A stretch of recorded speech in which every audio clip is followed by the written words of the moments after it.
Um, as the waiting room's filling up, I'm trying to process here. I don't have my assistant Jessie with me. She's on, but she is headed to Hawaii in a much happier spot, or I guess a joyful spot than where I'm at right now. But I want to thank you for those that are on. This has been a journey, and it's been a journey that's been full of education.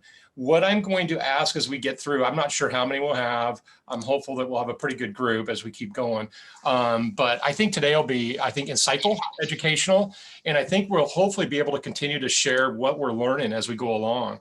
I'm going to start with this. There's no magic wand, but there is a need for effort and collaboration and work to be addressing this issue. So if you do me a favor as we go through, if you keep yourself on mute, unless you have an immediate question, put it in chat.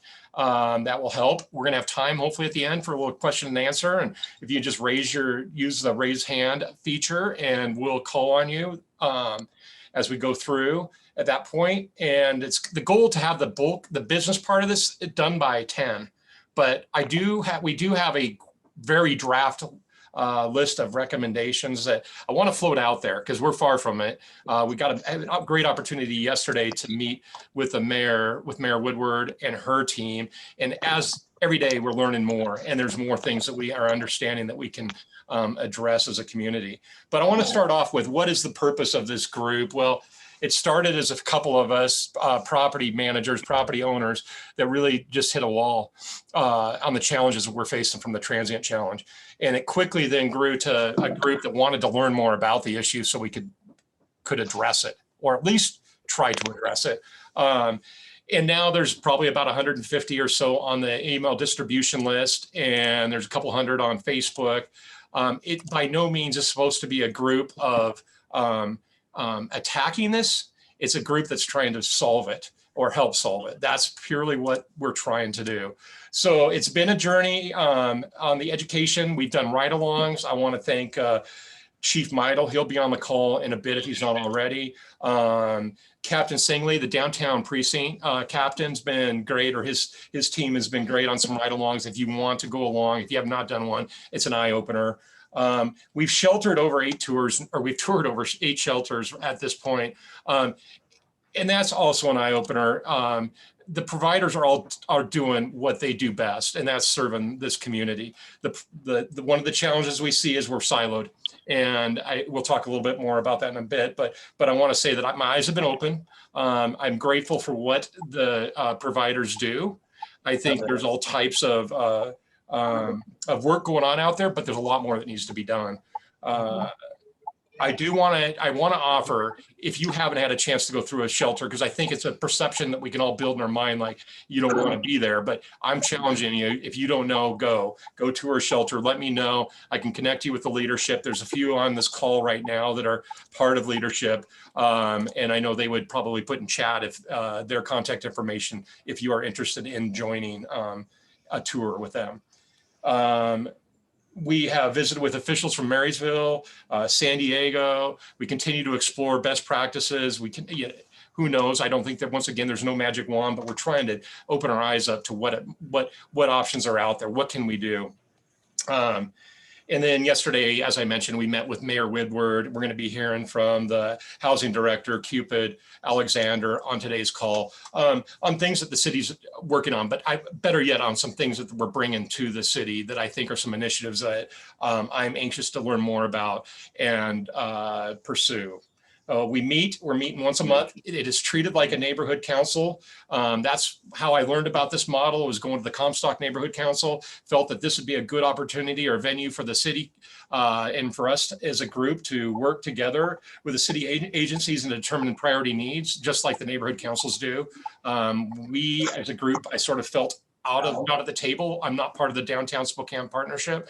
So I never felt like I was at the table. I always felt like I was yelling when I was sending emails or making phone calls or inviting council electeds out. And so I feel like this is a group where we can have a unified voice, share, and try to hopefully come up with solutions that will address the problem. Communication, simple. It's about a 2-person show. Jesse and I trying to push the communication out, but we do have Facebook. If you want it, send me a message. We'll get that. information to you on that group page, and then email if I don't have your contact information, send it to me and I'll put you on the email distribution.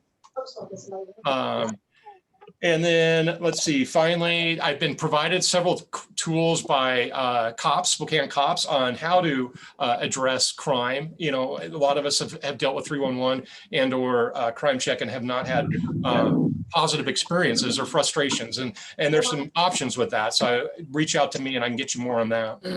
The hope is in May that we have a list of recommendations and solutions that we can present. I think these are going to be in collaboration, as we're going to talk about. It'll be something also that I think will have more in common with all stakeholders than not. So with that, I want to start with that. This is a regional issue. It really is. It's a regional issue. The Spokane County, the city of Spokane, Spokane Valley, we are all part of this together. It is something that I believe that it doesn't matter where the city limit line is. We all are human, and we all treat each other with the golden rule, or we should, no matter where we live. And that's a must. With that, it's my proud honor to introduce not only our county commissioner, she's also on the board for the Hutton settlement. She is a tireless leader, and I learned a lot just last week from her on some things the county's doing, and I'm looking forward to having County Commissioner Mary Kuney share with what some of the initiatives are in the county. Thank you, Chad. Yes, we had the pleasure of meeting last week talking about Hutton, and then it morphed into other conversations that I think was really good, because I'd kind of heard about your group, but didn't exactly. Spokane County, the thing we're doing is we are part of the regional leadership group that is meeting every other week to talk about homelessness, and we're trying to really address it. We're trying to address it from a regional. So we've got the mayor of Spokane Valley and Spokane as part of that with the city of Spokane. The mayor, Cupid attends most of those meetings. Council President Breean is there. And so we're really trying to look at this holistically and see what we can do as a region to look at what the funding sources are for the region, because the city of Spokane gets their funding, Spokane County gets our funding from the feds, along with city of Spokane Valley as part of the county funding. And so that's why for us to really look at it holistically, we got to look at it all together. And so that's what we're trying to do in the meetings that we're having. As Chad and I talked, you guys are looking at it. One piece that you're looking at is enforcement. And so that truly lies within the city of Spokane, but then it's also what is happening around the county up on the north side, out in the valley, with enforcement as well. And so those are things that kind of the jurisdictions look at it because of how that, for us, the sheriff is an independent elected official. And so that's part of his, purview. And so, but it provides that opportunity for us to look at it again, regionally, have that discussion regionally. And as we move forward, we are looking at, what would be a regional policy, because just the policies in the city of Spokane may not be the policies that we want as a region. And so those are some of the things that we're talking about. The other thing that we're really trying to get a handle on is the finances. How much money is being spent on homelessness in the Spokane County, the entire region? So what is the city of Spokane spending? What is Spokane County along with the city of Spokane Valley spending?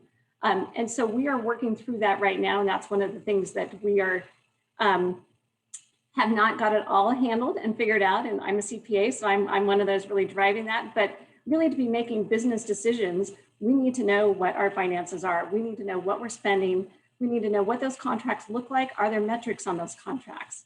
When the continuum of care came up with their 5-year plan, there were supposed to be metrics out there. And so we want to see what's really being done. And so those are the questions that we're asking as leaders to find out what's really happening, because, we're not in the weeds with our staff. Our staff are the ones doing it on a day-to-day basis, but we're really trying to figure out and get into the weeds a little bit more than I think in the past, so we know what that is. And so that's one of the things that we're working on. Some of the things that are happening with Spokane County specifically, well, and its region, is the Mental Health Crisis Stabilization Center will be coming online in third quarter of this year. So that's going to be that opportunity for law enforcement, first responders to be able to get people that are in crisis, bring them to the Mental Health Crisis Stabilization Center so they can get stabilized and get the help and support that they need to get back into a productive member of society. So that way, if they're on your doorstep, and that's going to be part of the enforcement piece, they don't have to be arrested and get into the criminal justice system. They can get into another system to get the help that they need. And so that's going to be a 16-bed facility on the mental health crisis stabilization side. There's also going to be 14 beds that are withdrawal management. And then there's going to be what we're calling holdover beds that then if there's not a place for them to go immediately, there's a place for them to stay there and be safe until we can get them into the services that they do need. And so that's going to be huge. And the city of Spokane and Spokane County have been working really hard over the last several years to make that happen. It's occurring, over across from STA's big bus barn building. So it's close to our jail system. So if something doesn't go well there, then they will end up in the criminal justice system. So that was kind of part of what we were trying to work to make happen. And Breean was a very active member of that to make that happen as we looked at that for the region. And so I think we're really excited about that because that provides additional, beds and that we need. And Pioneer Human Services is doing the contracting for that. They do that as well as in Snohomish County. And I went and looked at their facility over there and how successful they are doing that there. So we're really excited to partner with them to make that happen. The next thing is there was a grant that came in last year that the City of Spokane Valley, City of Spokane and Spokane County all signed on to together so we could get take advantage of the additional funding that we could get from that. And that's for a young adult center or shelter. And so that's going to be about 42 beds from ages 18 to 24. Volunteers of America are going to be handling that. So Fawn is going to be the operator. We're looking at having that over by the community college. She is doing all the prep work. I think there's a building over there that they're looking at eventually purchasing. So what that does is that's going to provide those kids that are coming out of foster care that have nowhere to go. Because there's a lot of that happening. I've talked to several people. We see them come into our criminal justice system. And so they're going to have somewhere to go to get the help they need, to work with the community college, to get the schooling that they need or that they want. If they want to go into whatever field they want to go into, they have that opportunity. And so we're really excited about that. And that's going to be 42 beds. As you know, Hope House is going to be opening their new facility the end of April. There was a funding shortage, and so Spokane County did step in. We're using some of our housing funds to take care of that through the end of this year. So they'll be funded through the end of the year. They're going to go from 60 beds at our current location up on 8th Avenue to 100 beds at the new facility. And part of that is kind of that transitional beds where they're really getting the wraparound services that they need to get them stable and then get them into low-income housing. And so we're really excited to make that happen. And then the Salvation Army, I see the major is on the call too. They're doing their emergency shelter, but then they're going to be transitioning to a 60-bed transitional facility. So, they're going to be providing those wraparound services to get those people, who are ready to get help, to get them the support they need to then get them into housing. And so we really feel like, homelessness is a spectrum. And on the front end, we're doing a lot so we can get people out of homelessness and into the community and being productive members of the community. The rent assistance that's going to be coming into the community, we already have, the 9 million, from Spokane County that we're working with staff.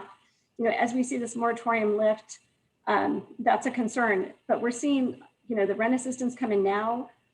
What I'm hearing from our staff at the state level is that there's a lot of funding that is going to be coming through the state this year with Recovery Act money.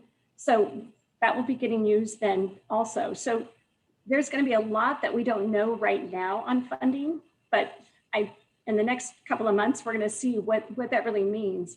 So we can keep people from becoming homeless during this crisis and keep them stable.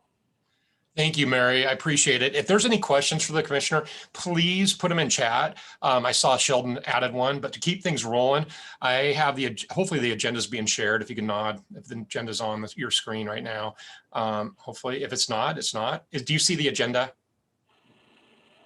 on? Yes. Okay, great. Okay, we're going to go right into some City of Spokane and the Neighborhood Housing and Human Service Director, Cupid Alexander, just completing his 5th month, will be presenting on some items, and I'm going to go ahead and share his slides. So go ahead.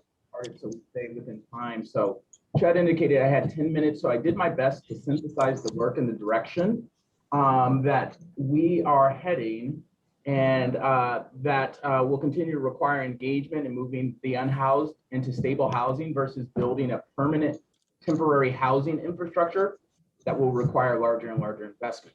That being said, we also know that this region is growing. The ability to have a toolbox of tools that can be quickly deployed will be critical. This means investments along the housing spectrum. So why am I here? To indicate in what direction I am taking Neighborhoods, Housing and Human Services Department, which includes CHHS that many of you are aware of, under the direction of the mayor and council and the community. My role is to implement, offer feedback on ideas, policy, and investments, and to ensure adequate and accurate financial reporting. So in the 5 months that I've been here, actually in 2 days from now, it'll be 5 months, I've been able to observe the infrastructure we have and some of the issues you all have indicated. And many of you I've gone back and forth with, and you've provided me information around the division of work, what the real issues are and what our strategies are moving forward, or the lack of strategy. And what I'm finding are many things you already know. So one of the things that I'm seeing are, and I look at front-end investments and back-end investments and things like that. Our housing supply isn't at an accessible price point for the residents here, and there is increased competition for the units that are accessible. New residents have a higher average income than current residents, hence market pressure. Reasonable investors and developers are building market rate units at what the market can bear, and their pro formas have to indicate a positive NOI, ROI, and cap rate. This indicates a possible spillover effect into housing vulnerability and potential homelessness.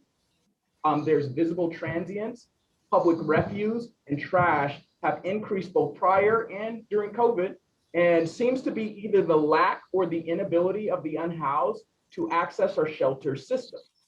So today, I'll take you over what I'm redirecting our strategy towards, which is functional zero. And I'll also talk about the collective impact reduction strategy conversation we've been having and the good neighbor policy that may encompass this work. As I am only in charge of our housing and homeless strategy, I am a part of a larger team that would have to consider these things. So I think you can move to slide 3, Chad, the next one. Part of the strategy around the unhoused will be around working towards functional zero. This takes improving our data, working to rapidly rehab individuals, improving the outcomes from our street outreach, and increasing our investments in stabilizing the unhoused community. Currently 14 cities, many of them mid-sized and many slightly either larger or smaller than Spokane or Spokane County, have either moved their veterans or their chronically homeless to functional zero. So you're asking, what is functional zero? Functional zero is where 0.1% of the point in time count population is unhoused during any given month, or that we have moved more people into housing than become unhoused in any given month. This encompasses the HUD-defined goals of ways to address homelessness, yet addresses the response in an ongoing and scalable way. Additionally, we are engaging in conversation about what I like to call an impact reduction strategy, which is aligning all of the work that unhoused population, transient populations, and populations that some call street kids may cause as a result of extended stays in public and property and right-of-ways that may be in violation of code, or may discourage the shared enjoyment of communal space by residents and visitors. I have experience with this work, but within the scope of what I do here, I do not have oversight over it. Much of this work is focusing on cleanup, proactive ways to redirect individuals to restroom facilities, continuing to engage with the community about their needs, and utilizing federal money towards day space, improved street outreach, and quick transportation of the unhoused from where they are to where they could be the most successful. Finally, there have been increased discussions about good neighbor agreements. Though I think this is a great way to engage with the community, provide common civility, and outline the rules of shared spaces and the obligations we have as a community collectively, I wanted to also be sure to let you know that the GNAs, the good neighbor agreements, are not legally enforceable. In fact, they are used in environmental harm reduction and have been increasingly used as cities work to deconcentrate poverty while using harm reduction and community-centered methodology and practices to improve safety. In the future, I would be happy to discuss this, as the primary holder of the agreement is a steering committee made up of partnerships within the community in a specific jurisdiction to help create proactive partnerships. Next slide. So here are a few ways that are outlined that we can all undertake today. First, correct the misconceptions. Legitimate information is worth its weight in gold. Thus, sharing it is of high value. You should all know we do have shelter capacity. We are working to provide housing and shelter investments and are guided by federal guidelines as they are our primary funder. And we are changing how we talk about this work because we all can agree that our unhoused neighbors deserve more than to sleep on sidewalks. We will use both soft and hard persuasion to those who need it. Second, let's be real about what we're talking about. We know COVID has had an impact and we are adjusting and will continue to adjust. Our point in time count is being discussed with area leaders and we will be briefing the community so we know what our numbers are during COVID for the unhoused. And we're comparing it to longitudinal data because some people do not believe the point in time data, and this longitudinal data can speak to a broader story. We also know that our community has had a negative spillover effect from some of the ill actors that may be transient or unhoused in our community. If that's what we're trying to solve for, let's chat about it. Finally, it may be difficult to understand why we have to do the work the way we do. In simple terms, as HUD is our primary funder, and there are requirements you can read up on that indicate what like coordinated entry systems are, what HMIS is, what the McKinney-Vento funding requirements are, what a continuum of care is, how this works with the housing authorities work, and what the gaps that exist in our, as a result of our federal funding directing how the dollars can be used. These are all things that we would have to discuss because I understand that there are like reasonable conversations that we have and we wonder why we cannot redirect our funding resources towards that. We are a collaborative applicant as the city of Spokane. We work with the county, we work with the city of Spokane Valley, but there are federal HUD requirements that we have. If you want to know more about it, read 24 CFR, as that is the guiding documents that guide federal investments. Other regions who can do creative things also have uncomfortable conversations about how they tax themselves in order to provide the resources to do the flexibility that 24 CFR doesn't allow us to do. So understanding our funding mechanisms, how we should use them, how we could use them, right sizing what we're doing, front-end non-transactional investments that will keep people from being homeless, and downstream investments that redirect individuals very quickly to permanent housing is what we're trying to look at. So I know I usually have a longer presentation. I tried to keep it within 10 minutes. Chud, how did I do? That's all I got, but I think I stayed within the 10 minutes. You did great. Thanks, Cupid. One question I want to float out there, Darren Watkins asked, and that is, would the city be open to city initiatives to help with the volunteer-based homeless count? Not point in time, but a volunteer-based. San Diego's a model we're looking at right now. Yeah, you know, and I've seen models like that. You know, the point in time count or any other functional ability we have to kind of understand how many people we have in our community was interrupted because of the physical proximity requirement that we had. So I wouldn't say that we wouldn't. I would leave that to like the mayor and the council president. But I don't see why we wouldn't be open to that. We would still have to figure out how, because there's some legal responsibility entities would want to naturally have when they're asking people to convene to do something. And with the point in time count, there was a clear methodology on how we're getting this information. Okay. Cupid, thank you. And congrats on your almost 5 months here in Spokane. Okay, I'm going to turn it over to keep things rolling to Council President Breean Beggs. Breean, it's all yours.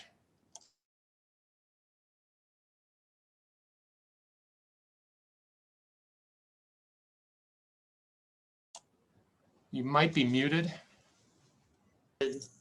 I was, no longer. Hey, thanks everyone for having me. I'm gonna try to stay within my 10 minutes as well and make the same offer as others. That happy to talk offline with people. Super glad to see the group of people I see on this call. And I just finished my 5-year anniversary on council. And obviously we've been struggling with this issue of homeless the whole time I've been on council. And I think before council, I had some ideas about it, but I wasn't nearly as involved. And so I just want to share several things that I think will be helpful for us in how I see it based on my experience. I'll send out my notes afterwards to Chud so he can send them out to people so you don't have to take notes on it. And I wanted to say that for me, we have a lot of great providers and shelters, and they all do a little bit different. They have a different funding strategy, a different volunteer base, different ideas. And for me, the solution is all of them. And I just want to say that. I think I've been to every shelter provider. I've donated to almost all the shelters before, and I couldn't be happier with all the people that are doing the work. But when I think of how we are going to get there, it really is going to be a regional. And I've really enjoyed working with Commissioner Kuney over the last year on this regional group, and Mayor Wick and Mayor Woodward. And I feel like it's going slowly, but it's a much better conversation and it has the potential to get us someplace because we really are regionally. So I just want to put a shout out to that. And I join with Commissioner Kuney of wanting, one of my big points is I want one document that shows all the funding sources, all the funding spending, and what the parameters are so that we could know what resources do we have from the government and how are we spending them. And regardless of our request, we haven't quite gotten that yet. So we're working on that. And if we do, we will share that with you so you can weigh in on that.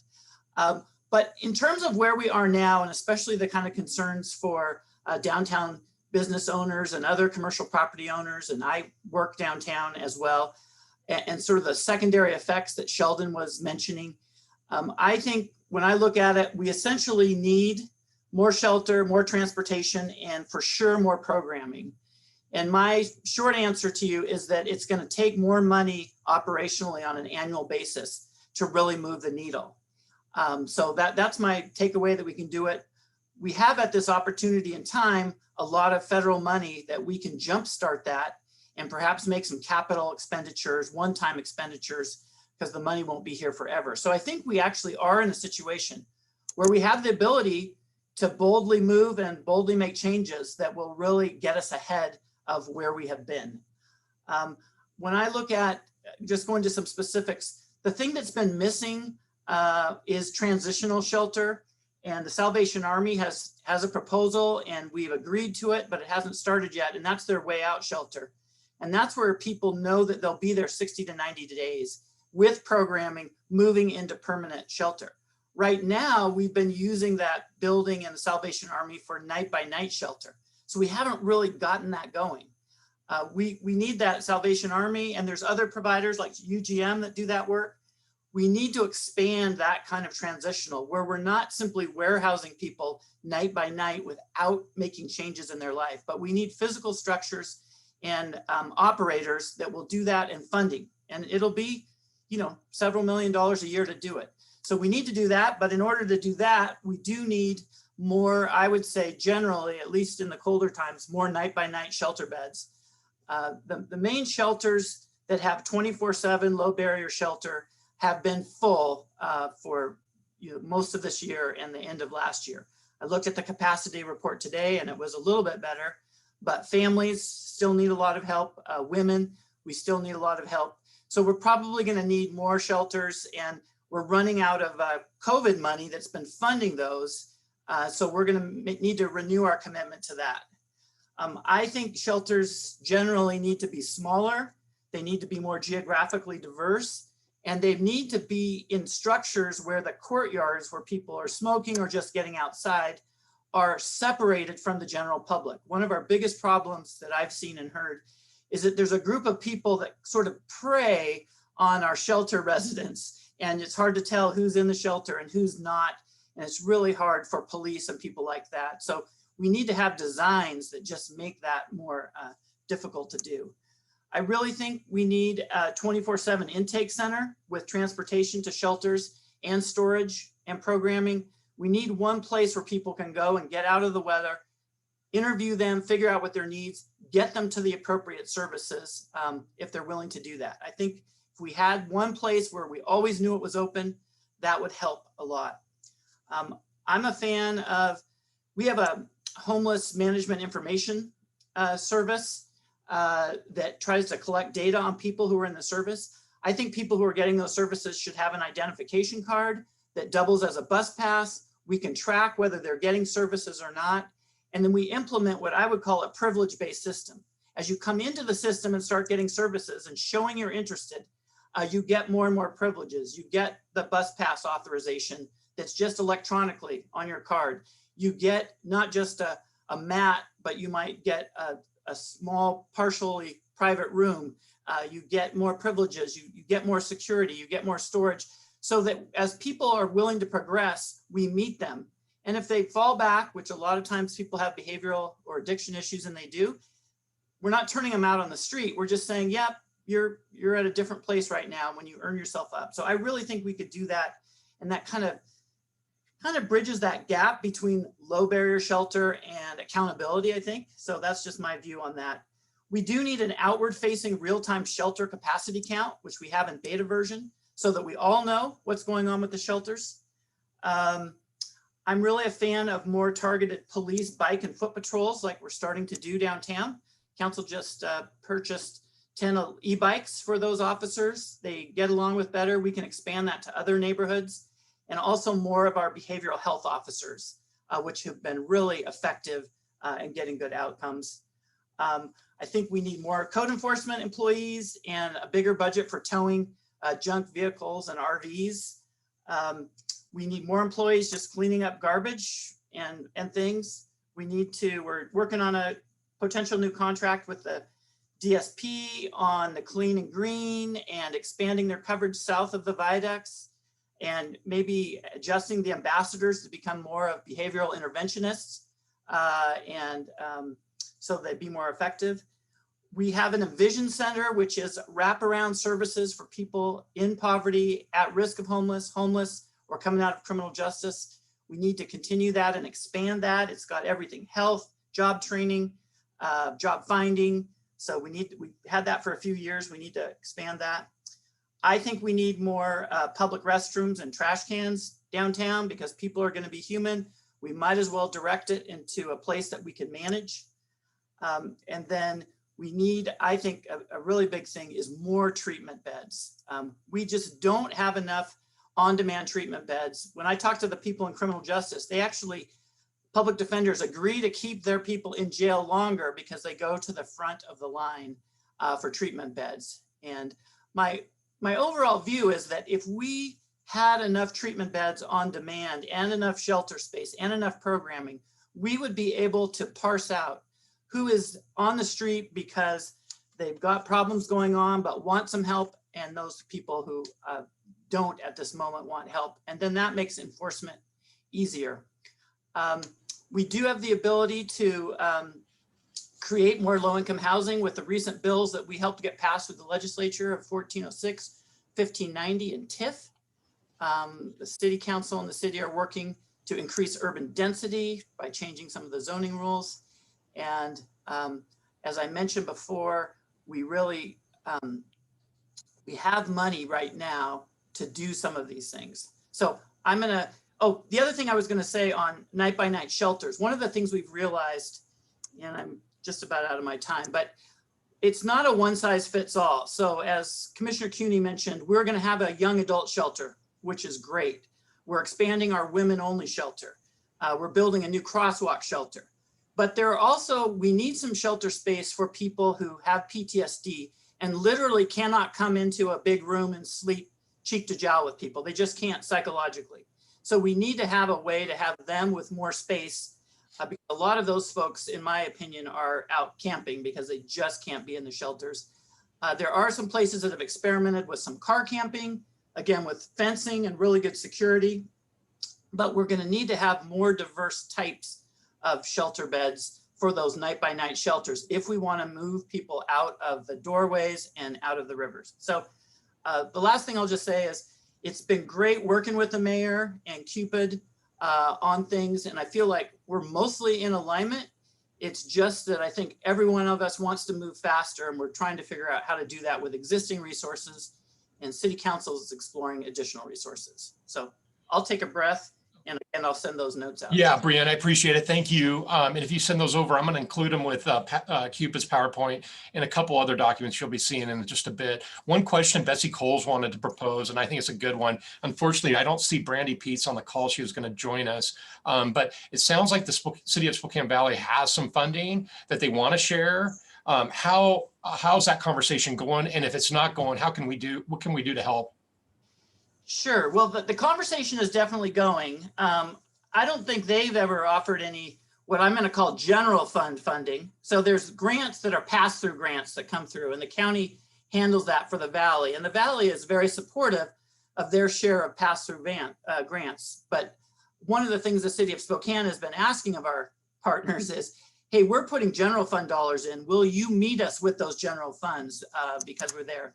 The other thing in the valley that's been challenging is the zoning out there precludes shelters right now. And a lot of us have said, we have to stop concentrating shelters in downtown Spokane. And frankly, if you have smaller shelters out in other places, it's a little better for the people because they can, if they become homeless, stay in their relative part of town where they have support. The legislature just passed through the Senate this last weekend a bill that would basically get rid of those kind of zoning restrictions in the city of Spokane Valley. Anywhere where there's a hotel or a motel, you could have a shelter. So what I've heard from council members there is they're willing to have them, but it was going to be so difficult changing their own zoning laws. But I think the legislature's action is going to make that easier. So I'm looking forward to sharing some of those community-based shelter resources throughout the county and city of Spokane Valley. And a question I have through this educational journey, I've learned that there's a possibility of identifying part of the city as an exclusionary zone for sit and lie as it relates to sit and lie. So say we wanted to take the downtown core and identify that as an exclusionary zone, we can then have Spokane Police Department enforce sit and lie and camping. Where do you sit on that? And what, because we need to make movement. And I think that's a movement to getting to the 24/7 shelter, but how do you feel? Yeah, well, so I'll give you just my perspective on it. One, I think we do need to make movement. And again, council sponsored a public safety levy that the voters passed overwhelmingly for a lot more police officers, and that could be used for behavioral health people. So, and the police department, Chief Midle can speak to it, but they've had a hard time catching up with retirements and getting to those extra officers. So we haven't really gotten there yet, but we will. So that's one thing. But I think your question is can you pass a law in a way that gets around Boise versus Martin, which says you can't arrest people for sit and lie or camping if there's not adequate shelter space?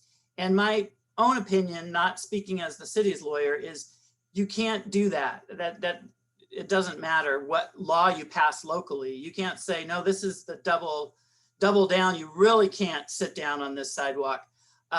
So that's not going to work legally, I don't think. But that said, what you could enforce, regardless of the Boise v. Martin case, are just pedestrian obstruction. So it's one thing if someone's sitting down on the sidewalk and they're not blocking the way. It's something else if they've got a tent blocking the sidewalk or things like that you can't get through. That can be enforced right now, regardless of Boise v. Martin, under our existing laws. All right, thanks, Breean. Well, we'll keep things going along here. And joining us today, and this is one of the providers that Breean just alluded to, and that is the CEO of the Union Gospel Mission, UGM, and Phil Altmeyer. And he is probably one of the most familiar with the challenges the city has seen. He's been serving tirelessly for years. So Phil, I'd turn it to you. So I want to pick up, Breean, where you left off with two of your comments and say kudos thanks for looking at how we begin to move people in a positive direction that make positive choices rather than reinforcing negative choices. Also on the sit and lie Boise issue, my understanding is if we have beds and shelters available, we can enforce people on sit and lie. And I know the city has had their hands tied. So when he asked you that question, now that we have beds available, why are we not enforcing it? And I think all of us on this call think it's a tragedy that people are sleeping on our streets. The reality in the 35 years that I've been working with homelessness in our city and the changes that I've seen, I think there's something that we need to discuss. First of all, what kind of environments produce help and produce change? It was interesting to me yesterday on LinkedIn. I just had it saved and then I lost it. A gentleman shared about his prison term and he decided that he needed to find new company and deal with his issues. And today he runs his own business. And I think what I find is that the system right now reinforces bad behavior. The system right now is putting a bunch of individuals that are struggling with addictions in a shelter, expecting them to be encouraged and change their lifestyle. If we truly understand addictions, we realize that spending time with another addict doesn't change behavior. And so we're opening a lot of low barrier shelters that are drawing and attracting people that have addictive behavior only to reinforce that. Then the ones that have the worst addictions, the chronic homeless, we're providing the best apartments in town for them. And we now have, we were told at one time, if we just move toward the housing first model, which the city adopted, will end chronic homelessness. And we've built 6 of them now, and the numbers haven't changed in terms of the number of chronic homeless. One of the things that I think is important to understand is the environment is key to helping homeless people. Accountability is critical. When I look at the last 5 years, that over the course of those years, over 200 people each year, we have gotten jobs, and that's how you're going to end homelessness, because they've come into a safe, healing environment. So as I look at it, and I hope, Chud, that people were encouraged to read the United States Interagency Council on Homelessness. And in that study, they came up with some important issues that I think are important. First of all, they said everywhere that they've increased federal funding, the problem hasn't been solved. Homelessness is only increased. And they said, we need to restore dignity in people by having them do work. When you just give, and enable, what it takes away is their dignity. And then the second thing I think was more important, we have to understand the trauma that drives people to addiction. And we need to not just put them in an apartment and say, I hope you get better, but we have to deal with the trauma. We have to have, and you talked about prevention and having recovery programs. It's been my experience that there are several recovery programs now that have openings, spaces, and yet they're not filled to capacity. So what is it that is what we're dealing with is, are we enabling, are we helping homeless people stay homeless? I come in on Erie Street now because Trent's closed. And Michael, you called me, we talked about what has the city done that's really been positive. And I said, wow, it's exciting. They finally cleaned up under the Erie Street Bridge. A week later now, it's completely full again. It's just like chess and checkers. People are moving around. I want to suggest to this group that we have a conversation that as we identify homelessness, I think there's a myth out there. We think that everyone that's on the streets really doesn't want to be there and they want to move out of homelessness. And I think we have to talk about those individuals that are service resistant. They don't want help. They're the ones that trash along our river. They trash underneath our bridges. How are we going to deal with that problem? And it's not just a matter of providing more shelters, because right now our shelter beds are not even full. But what are we going to address, and how are we going to address that problem? Because they're the ones that, I always say this, cast a negative image on the homeless. Because the people that are coming through our doors, I love it. They're taking the first step toward recovery. They want help. I believe people want to help them. This community is very generous, pours thousands, millions of dollars into the programs that we do. People do not want to see people homeless, but we can't help those that don't want help, those that are doing damage. I mean, the news this morning, someone started a fire. They're the people that are not in shelters. So again, I think part of the education system that I think this committee, Chad, and I commend you, is what is working, what is not. I would encourage everyone on here to go on the city's website, look at the 5-year strategic plan for homelessness, how we're going to end it. I heard someone talking about street outreach. In the 5-year plan, it says the goal by HUD the first 2 years is to have 68% of the people contacted move from off the streets into shelters. Our plan says that we superseded that in the first 2 years, and we've added more people to do that. That tells me that in Spokane, 6 out of every 10 people that are contacted out there on the street that are camping out, according to that report, they're moving from camping out into shelters. I see the opposite taking place. More people camping out, not less. So I'm beginning to ask the question, what is working, what's not?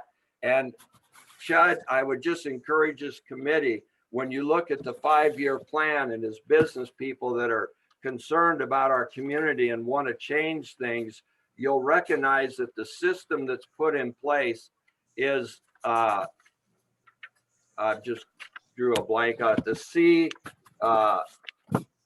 it's the COCs. They're the ones that determine the policies. And if you look at the plan, it also says in there how the business community gets engaged. I love that it says this representative are system leaders who are able to make decisions that quickly change the way we address and challenge the problem of homelessness. And I think all of us on here really have a heart to see Spokane be a great city that cares for the homeless. I think it's an embarrassment when we have people sleeping on our street. None of us want that. But if we don't make changes and make them quickly, we will become Seattle and Portland. And so again, I believe that environment, rewarding positive choices is critical. Looking at the housing that we have and Housing First and other programs, how do we use that in a positive way to move people out of homelessness into getting the care and help that they need? So the resources are here. What do we do in the policies that help move people in a positive direction? And I would just open it up, Chad, maybe for questions or thoughts, but Okay.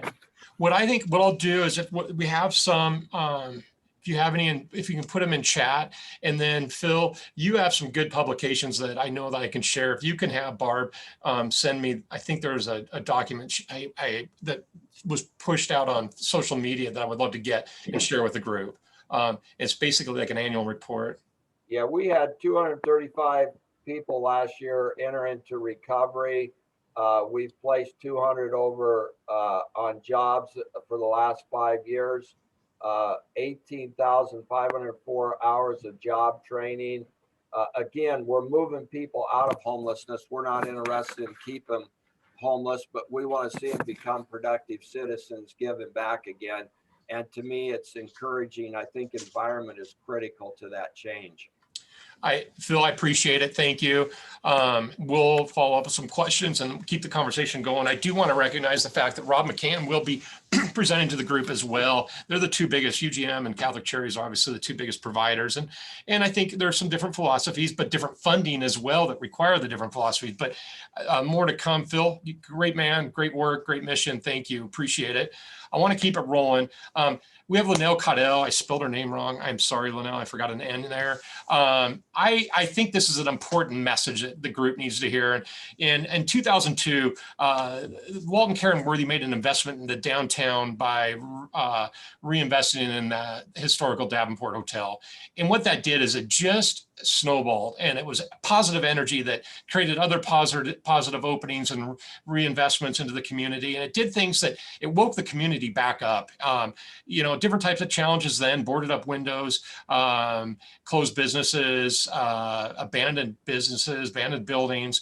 And all of a sudden that contagious feel took off and downtown lit up again with energy. And I think that Lynnelle has got a message in what they're experiencing. And I'd like for her to go ahead and share a little bit of that.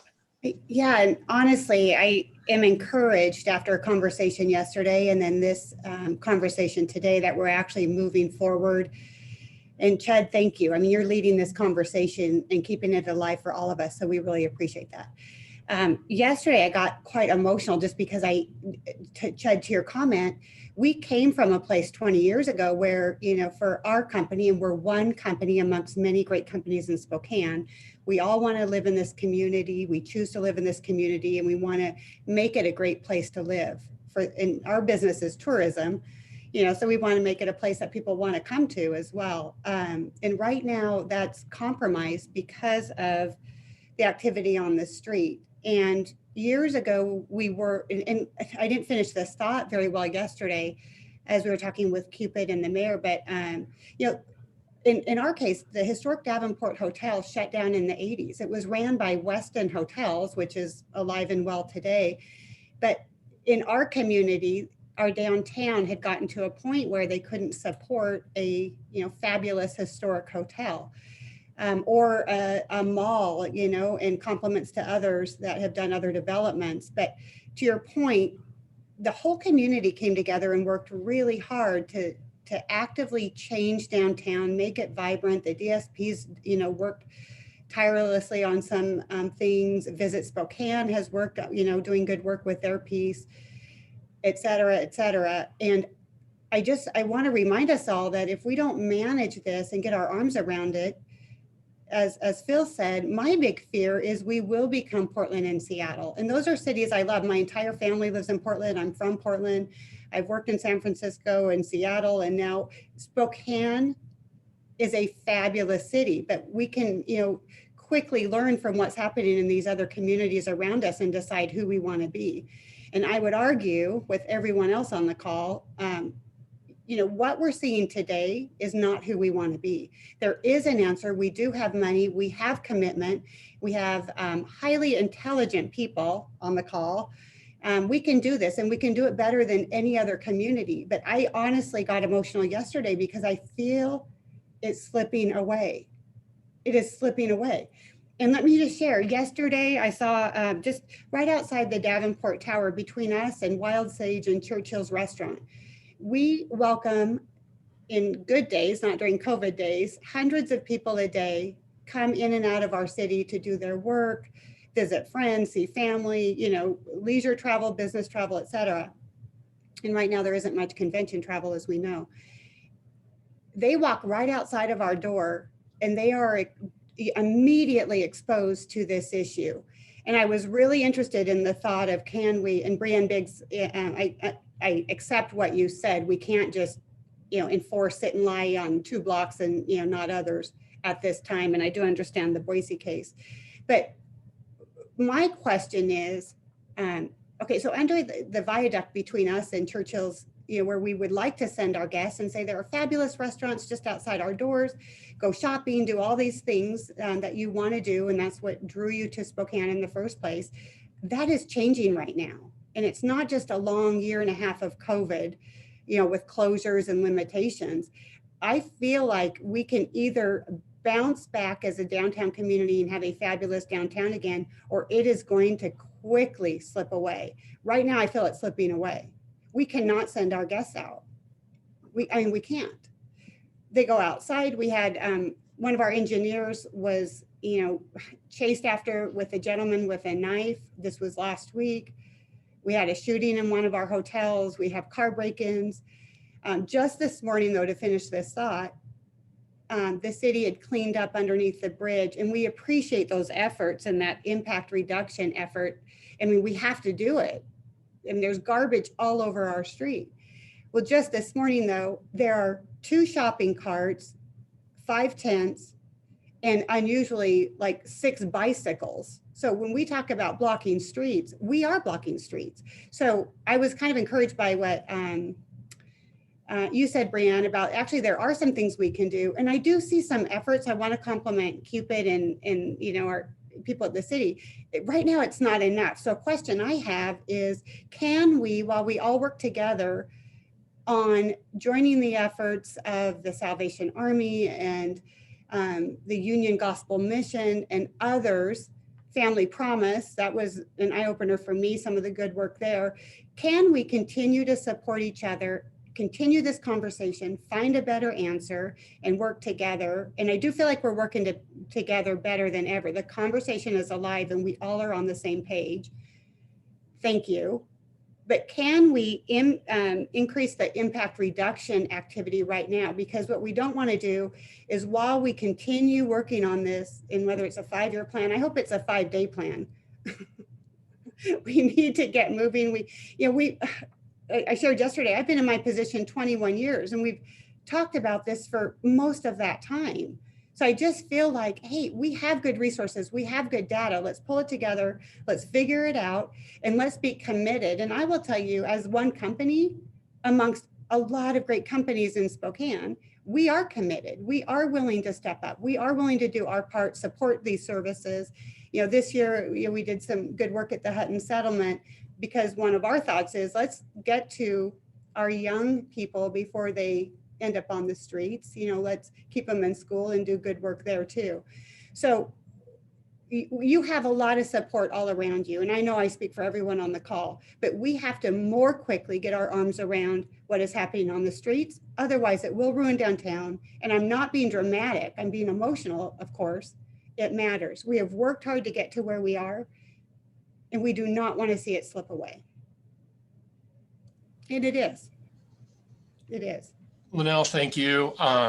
And thanks to the Worthies and what they do in their investment. And just to follow up on her, they did invest $4 million in the Hutton Settlement. During COVID, we gave Wald an opportunity 25% of the way through the project to step aside when their hotels were shut down. And they had from 1,500 employees down to, I think, 20 on the payroll. We said, don't worry about it. And he said, no, carpet's got to go somewhere. We're going to put it in there. Full remodel. We just finished on Friday. So they continue to do great work, and it's an investment that will pay on and on generations. So with that, we're bumping up on time, and I'm big on time. That's why I have all those time limits, and it didn't work well today, but we're closing in. I know I'm going to be cutting out on some of the comments and questions. I want to close with something, and that is that what I've learned, and I think we can see it in the political world, how divisive things are, but you take out the 20% and we get down to the 80, 75%. That's what's in common. That's the middle. And that's where we're going to find these solutions as we work together. I will tell you that my educational piece of going into these shelters, there's been a group of us going in and out of them and having conversations, talking to homeless that have lived in different shelters, talking to providers, working with the police, with the electeds. And I realized, there's 80% we can agree on, I guarantee it. And that 80% is going to make a big difference. It's not going to solve it, but it's going to make a difference. And I think we can be the envy of all communities by saying we did the best we can, and we have turned it around, and we're making it better. It's going to take all stakeholders, as Lynnelle also put it well elegantly yesterday with the mayor is we're at a crossroads, and we could throw that white towel in tomorrow. And I think Walt and Karen will scratch their heads. Larry H. Miller will scratch their heads on why do we keep going and keep battling?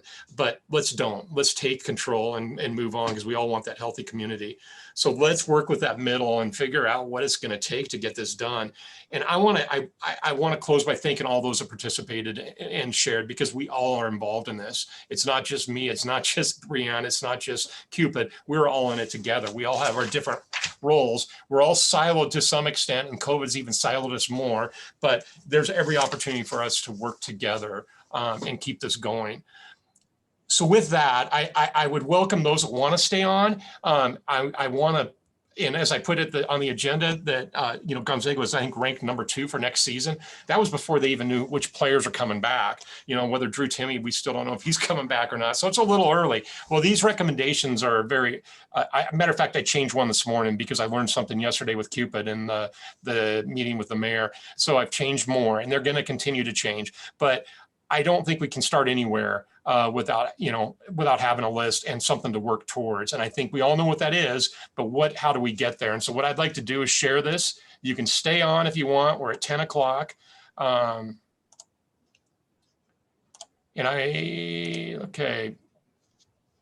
let's see. Hopefully, can somebody give me the high sign? Does it say do or die time? Draft recommendations? Is that up there? Okay. So what I'm going to do, this is real rough, and we're rolling. You question it, I'm going to send it out in a follow-up email. You can scrutinize, question. A lot of these we will agree on, some we will not agree on, but we got to start somewhere. There's already providers that are doing a lot of this, but I want to go through it. So what we call the low-hanging fruit, Sheldon Jackson has been wonderful to work with from me in regards to really trying to work through some of this, as is Chris Batten, Charlotte Nemec. There's been some others that we've been, Lynnelle, obviously, going side by side into the tour of this. So we heard it today from Commissioner Kuney. I want to also share that Brandi Peetz did chime in. She had a family emergency, a loss in her family. So she wasn't. I would appreciate it if she would be able, at time, whether it's Mayor Wick or Breean, to give a city update, we can share versus with email. But a regional pact. I see it as a regional pact with all the municipalities coming together with a commitment to eradicate homelessness. It was laughed at when we in Rotary said we're going to eradicate polio, but it's done, or it's close to being done, and I think we can take a pact like that. Number 2, recognize the downtown core. I think this is one, and I know, Breean, I appreciate you sharing that article. I think there's more to explore here. I don't think anything's been tested yet. I think it's an opinion at this point, but I do think that we can sit there and say, okay, we got to start somewhere and show some things good are happening with Spokane. And I think this downtown core, Brown Street, I know sets the perception of what everything happens. Madison, I would say Madison Street and the Brown Viaduct are what sets that tone, both to our visitors as well as those that live there and drive it every day. It's sort of a joke with my boys, is it worse than yesterday? And that's not good. But if we can recognize the downtown core, or at least explore it as an exclusionary zone for sit and lie and camping. Say something like Ash to Division, Spokane River to 5th, and just identify that as an exclusionary zone.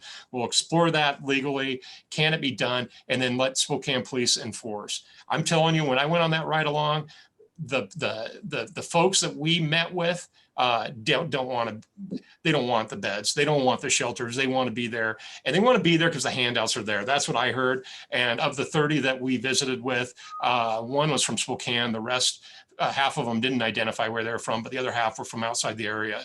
So we got to do something. We got to do it now. Adequate number of shelters. This goes back to what I think the message is we got to go 24/7. And it's got to have all sectors, adult, youth, family. I forgot women. There's definitely that the different shelters have to serve the different populations because safety is everything. And right now, what's happening is they're pushing the shelters they're not wanting to, but they're pushing the people back out onto the streets outside of COVID. And it's impacting businesses, and that's what we see. And then it impacts sit and lie. This is an easy one. Clean up our city, the most inexpensive and non-controversial policy we all agree on. We heard a lot of it. Our front door looks horrific. We all see it and we get used to it, and that's not good. But our visitors are coming, and we're going to see more of them now as COVID lifts. We're going to see more and more here. The viaduct is a barrier. You can talk to Washington Trust because they got offices on both sides. They got branches on both sides. They're putting customers back and forth. They have to. It's not safe. And the Davenport, I've been told by valet that they have to sometimes, or not valet, concierge has to drive their guests if they want to go to the Churchill's, which is literally a block up on the other side of the viaduct. Public bathrooms. I know this isn't probably a popular one, but we need them. I'm tired of walking from, I park in the Annie's bookstore parking lot to the US Bank, and it's not all about me, but I've had enough of stepping over, you know what. And 311's not working right now. And I think it's because of the current pressures. I think, you know, recommending a top 10 list of hotspots that we just sit there and we know the city's got to address. Madison and Second, right there by Citygate, Brown Street Viaduct. I mean, we can name them off. But I think that that's one that we have to go. Expand the pod program. I believe it works. I think there's some that might not, but I believe it works. And I think we just expand it. We talked, Cupid did a great job, and there's going to be more to learn here, but local good neighbor policies. As a developer and somebody that puts leases together, we do this with our tenants, and we know how to structure co-tenancy agreements and make sure that, you know, ultimately there's good neighbor practices going on. So there's some smart people in this group that we can figure this thing out. Regional good neighbor policies. I think this is something that goes back to the point one, or the pact, the regional pact, and that is really good neighbor policies amongst the region. This is a big one. Put the criminals back in the jail. The county jail right now is 50% capacity since pre-COVID. And I think it's time that we have to address that because we've seen crime go up. We've faced it. And that's the facts.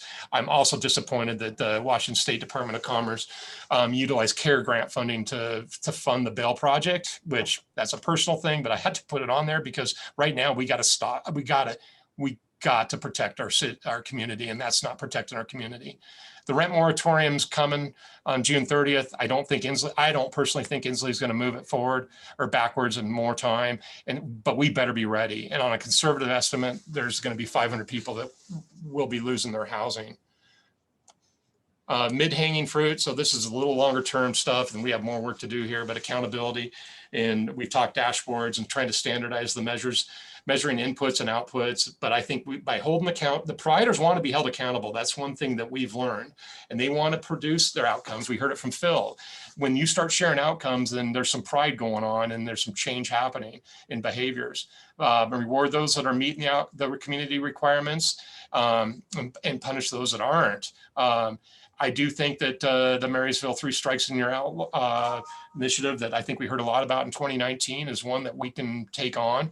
And I think law enforcement would be able to do their jobs and hold those accountable. Data tracking. San Diego, and our new city manager, city administrator is from San Diego. He has got a lot of familiarity on this. Chris Patterson, who worked for HUD under the Trump administration, Region 9, is also very familiar with what's going on in San Diego. But you incorporating a data tracking so we know when you count, you can measure, and then you can manage, and it's got to be. And I know we all do it in businesses. If you don't measure it, you can't manage it. We got to manage it. Point in time is a must because it's federally mandated, but it's a joke. And when we use point in time data, I think to set policy, we set bad policy. Case management, San Diego's done a great job with some case management work. It's a public-private partnership that's going to fund this, and I think it's something we can look at here. Reconnection program. As I mentioned already, a large percentage of the transient population, which by the way are the ones hurting the truly homeless population, I think. These are the ones from outside, a lot are from the outside of the area, is how do we reconnect them with their families? San Diego's doing a good job. I've heard Houston, I've heard Denver are also doing some reconnection programs. And I think there's a great opportunity to utilize that. Probably a cost associated, but once again, I think it's something that will help. car park area, not another popularity, but I was just told by the Spokane police cannot order or cite vehicles with expired tabs. A lot of these are vehicles being used for housing, and they're in our neighborhoods. They're in my Northtown Square parking lot. They're in the Hutton Settlement Shred parking lot. They're in the alleys. And right now, if they can't cite, then they're going to stay. And so there are communities that have done car park areas. It doesn't sound sexy, but it's an area we identify and we allow them to, it's like a shelter. And that's where we can put cars, or families that need to live in their vehicles, and hopefully with accountability to move them along. And the last one, definitely not one that's going to win a popularity contest, but I think it's one that we need, and call it a new facility, not a jail, but it's something that is a full service, multi-security facility that is right sized for the community and probably right sized for our growth as we go forward. And it provides services that are many of these need. And I know it's mental health and there's drug addiction. So that's a big piece as well. So finally, the top of tree, this is the big one, and this is going to be the tough one. Been working with Spokane Association of Realtors, been working with Ben Stuckert over at Continuum of Care on some of the implications that we're facing, because if you call it the supply chain when you go to build something, call this the housing chain. And so from the shelter to, say, the top end home in Spokane, it's a mess in between, and it's pushing a lot of people on the streets. And this is one that I get emotional on. We need to deal with it. We just placed a boy at Hutton Settlement. The board voted on yesterday that is coming out of a situation where they're squeezed out. So what's this look like? I don't know. I don't have the answer. And that's why this is top of tree stuff. We need to be able to put some smarter people than me on this one. But I think we need to start addressing density, and that includes zoning, or sprawl, which includes GMA, Growth Management Act. So, and then finally, I do think our community needs to be ready, what I would call a shovel-ready plan, that we're set when this American Rescue Plan funding comes through. I think the county's receiving 100 million, city's receiving 84 million.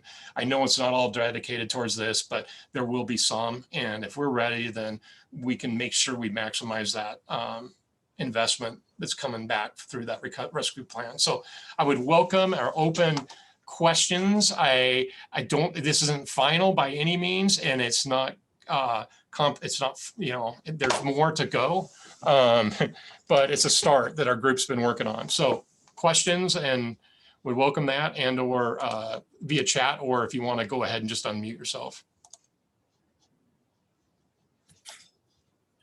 I have one comment, Chud, Dave Black. Mm-hmm.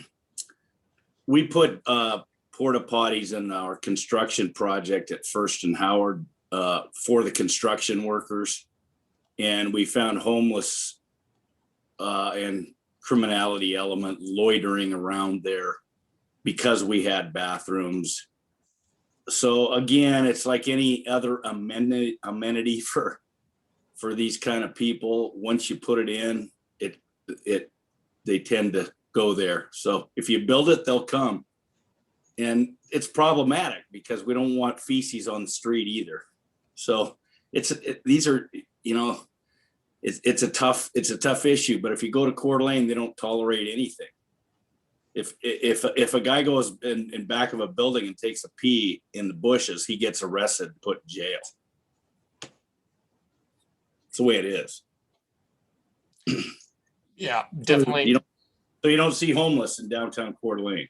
No, I agree. Unfortunately, I think we're at a point, this is going to be one that we're going to have to deal with. How do we enforce it? How do we secure it? How do we make it safe? I'd shared with Breean that there was some fiber optic works on the street last year, and they continued to move wherever the project was going, the porta potty went with it. Well, they left it in one area right by the US Bank building in the alley there. And that became much like what you just said. And if it's not patrolled and there's no enforcement going on around it, then that happens. But I think we can come up with a plan that would address it, that makes it so we manage it, we secure it, and yeah. I agree. And I'm so happy that you're taking this on. I mean, I just commend you. Really, we all appreciate it. Hey, Chud, Chris Batten here. Hey, Chris. Hey, on number 10, accountability, I think it's really important that we're not speaking just to the individual, but we're speaking to the social service agencies, the nonprofits, and the city governments on accountability to the rest of us as a community and citizens. My personal experience is a lot of times it's less about the individual than it is about the agencies that are trying to help them and support them. Okay. Thanks. Good call.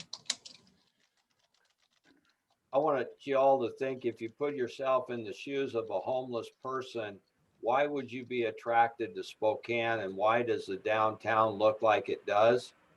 If you can get a meal 3 times a day and sleep on the street, it's an attractive environment, and especially where you allow lawlessness, because the cities that it gets out of control, there's an issue of lawlessness that's associated. And I want to come back to that term and remind everyone, service resistance.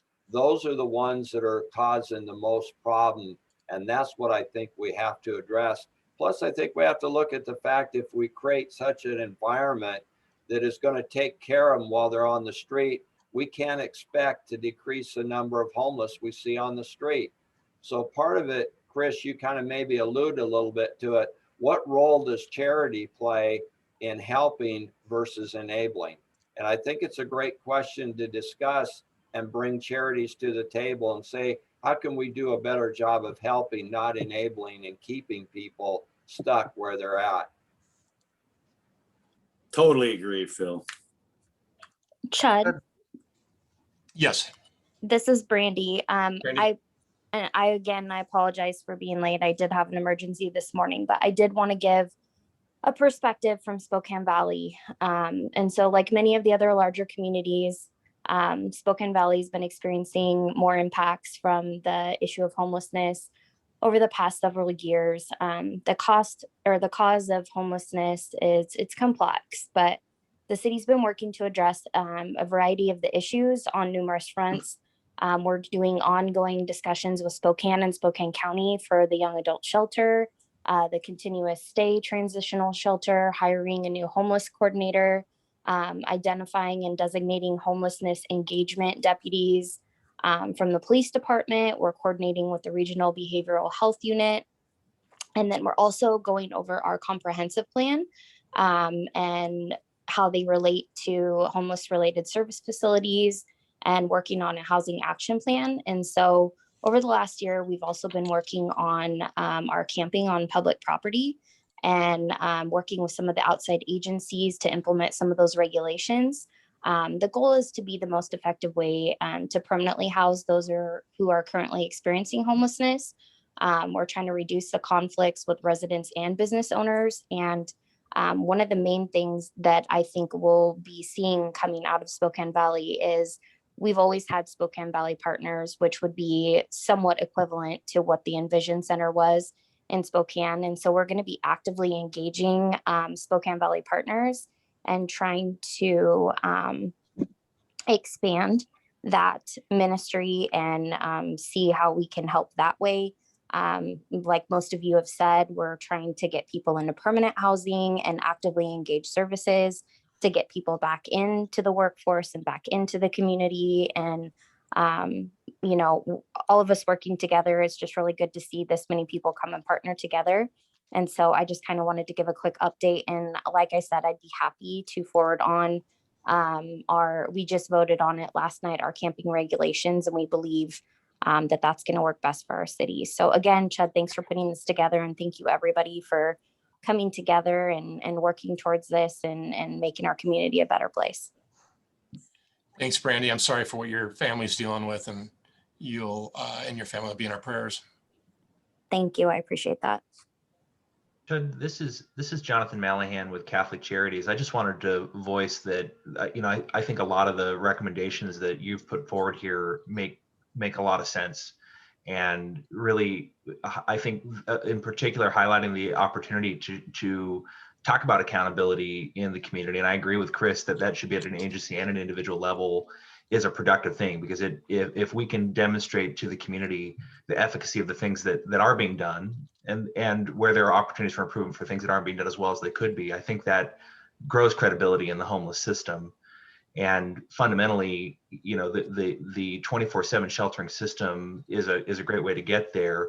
If we don't, we're going to hear more from Rob at a future meeting, but if we don't have some level of sheltering for people who are actively suffering and struggling with substance use disorder, I think we will, you know, that's a component of the problem that we kind of need to address head on, is what do we do then? And I know that we may bring different perspectives to the table there, but I think that intransigent group that we're all struggling with is certainly a population that we need to carefully think through, because we can't just criminalize their some of their behaviors. Thanks, Jonathan. Well, out of respect, out of time, it's 10:20. I know we're eating up a bunch. I do want to thank you, because I think if you've taken the time to be on this, you want to make a difference, and we all do. Please, I put my contact information in there. If I'm missing you on the email distribution list, just shoot me an email and I'll add you. My cell phone's there as well, and I'm better at texting than probably emailing. So I want to thank you. Thank those that lead and that are serving the community. Thank those that are providing services. Thanks those that shared today. And then those property owners that want to make a difference. So we'll keep at it. We'll be back in May. I'll follow up with an email. You'll have multiple attachments, including that draft recommendations, as well as the presentation. So I wish you a great day, and we're almost at tax day. So here we go. Anyways, best wishes for a good day. Take care.